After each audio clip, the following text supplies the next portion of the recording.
How's it going, guys? So many of you know that once the Switch came out, I had one pre-ordered as soon as possible, but it wasn't until about 2 weeks prior to the release date I ended up canceling my pre-order. Now, it's not that I wasn't interested in picking up the Switch, it definitely was something I really wanted. It's just at the time I was flooded with pickups, I had a bunch of other things to take care of, where I had to put the Switch on the back burner for quite some time. So recently I did change and I was able to finally get a Switch. So in this video I'm going to talk to you guys about how I ended up getting one, how I got some pretty cheap games for it, some things I like, some things I dislike, and also some must-have accessories for it. Stay tuned.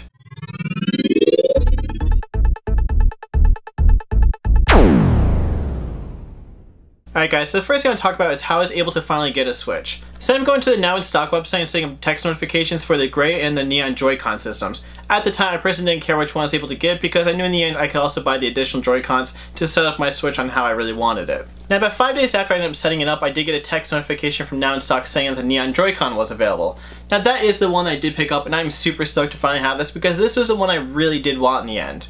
Honestly, it actually worked out pretty well. I think I had on, about 5 or 10 minutes to actually order it, and then I think it was about a half hour after the gray Joy-Con one was in stock. So if you guys are having trouble trying to find a Switch, definitely check out the website. It was very helpful to me, so I hope it's just as helpful for you. So the next thing I want to go over is a very obvious way to get some games for pretty cheap. Now, I know a bunch of you guys who watch my channel are retro collectors, and we all go to a bunch of thrift stores. We find a lot of things like Mario Party 8 for $1, Mario Kart Wii for $1, Wii Sports, and a lot of games that still trade in for about $8 to $15, $20 each at GameStop.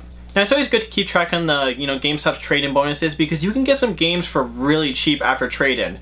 Now I grabbed I think it was 7 games total that I probably paid no more than $15 for total, and I was able to pay off 3 games and still have a few bucks left over.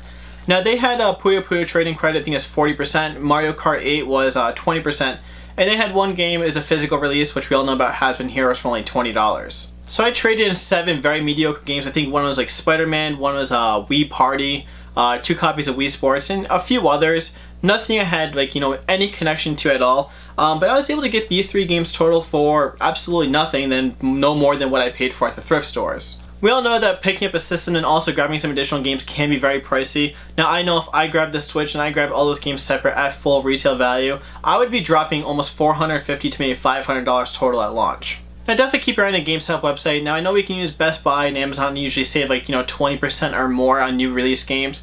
But recently I just saw Breath of the Wild. I think it was like 20 or 40% extra trading credit for that. Same thing for Street Fighter 2. So you can definitely grab some of those games you grabbed for dirt cheap and pick up some new ones that you actually want to play. Now next thing I want to talk about is some must-have accessories for the Switch. Now I'm not sure if you want to call a memory card accessory. I did put one in there that I had hanging around.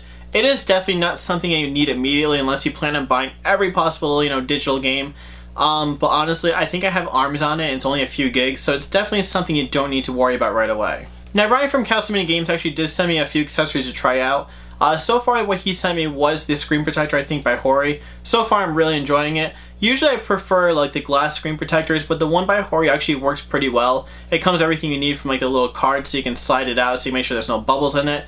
Also comes a screen wipe for it as well. So I highly recommend grabbing that if you're looking for something pretty cheap.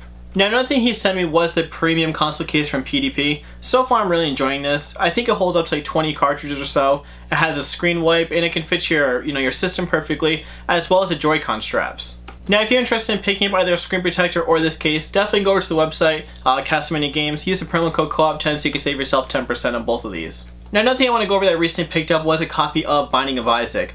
Now this is a game I highly recommend. I had it on the Wii U, I had it on the PC, and it is absolutely extremely fun to play. It's kind of like a simple, but yet really not so simple, dungeon crawler, random item generated type of game. Every time you play, it's a completely new level. Nothing is very similar except for the monsters.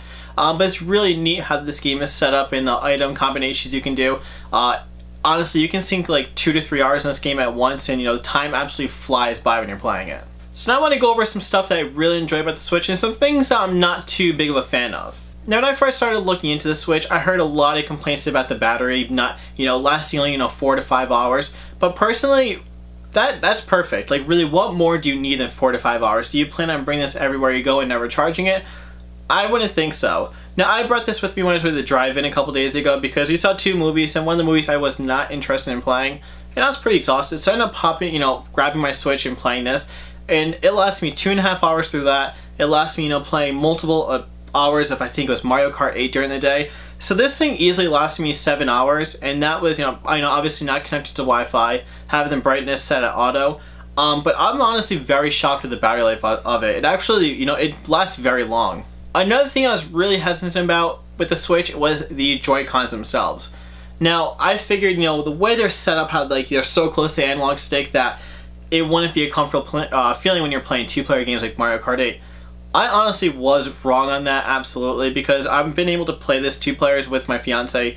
We're out grabbing desserts one day, we're at the park one day, and honestly, it worked pretty well. Now, it is a pretty tight-feeling controller, so I can imagine someone with large hands having a difficult time playing it or, finding it to be comfortable. But so far, I'm really enjoying the experience with it.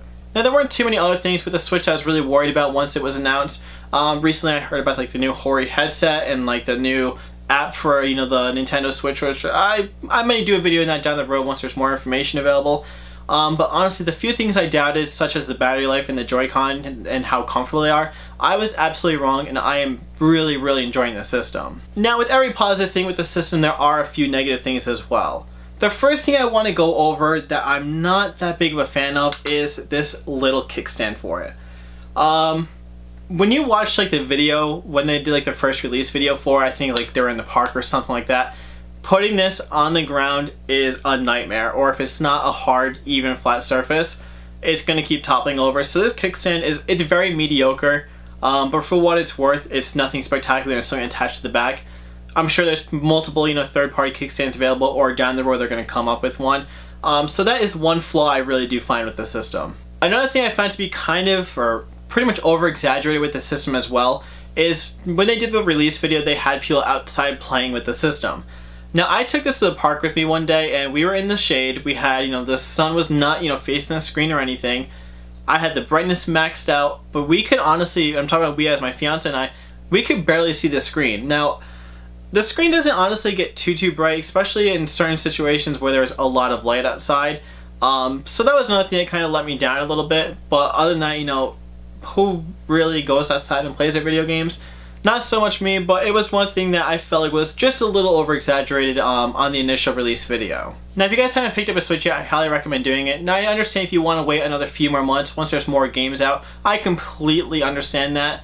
Once, Mario Kart was announced for it, and Puyo Puyo, those are 2 games I was really looking forward to, so that's when I, decided to bite the bullet and finally grab one. Also, if you guys are interested in playing any games such as, Puyo or Mario Kart 8 with me, definitely let me know. Drop your Switch code below and I'll be more than happy to add you to my friends list. Now, if you guys did like this video, definitely give it a thumbs up. In the comments below, feel free to add your Switch code or let me know what you think of the Switch so far. And if you haven't subscribed yet, definitely do so you can check out future content. But as always, thank you guys so much for watching and have a great week hunting.